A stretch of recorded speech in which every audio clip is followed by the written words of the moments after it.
And I'm Casey Kantz. A new program called Project Rise, helping grassroots community organizations in Albany and across the state prevent gun violence. Our Capitol correspondent Jamie DeLine telling us more about that program and what the state is doing to help keep people safe.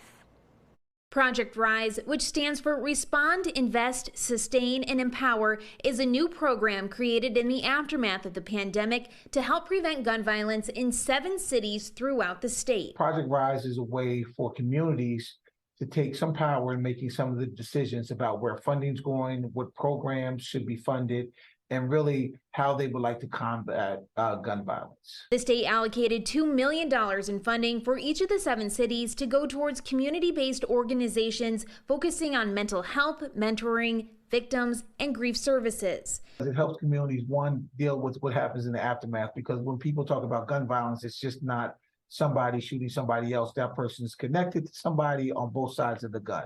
You know, they each have families. And so when you're talking about how do we help a community collectively heal from something that collectively traumatizes the community. 12 grassroots organizations in Albany are receiving funding through Project Rise, and grant recipients have already been announced in the cities of Buffalo and Rochester.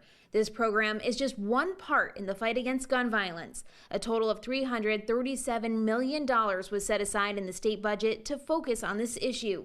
The governor on Monday announcing $30 million will be going towards prevention efforts in New York City. We're going to keep raising the bar because every New Yorker deserves the security of going to bed at night themselves, knowing that they and their children, their loved ones, are safe. In Albany, I'm Jamie DeLine. All right, Jamie, and 4 major organizations in Albany receiving funding from Project Rise: Albany Land Trust, Boys and Girls Club of the Capital Region, Capital District YMCA, and Trinity Alliance, all receiving $500,000.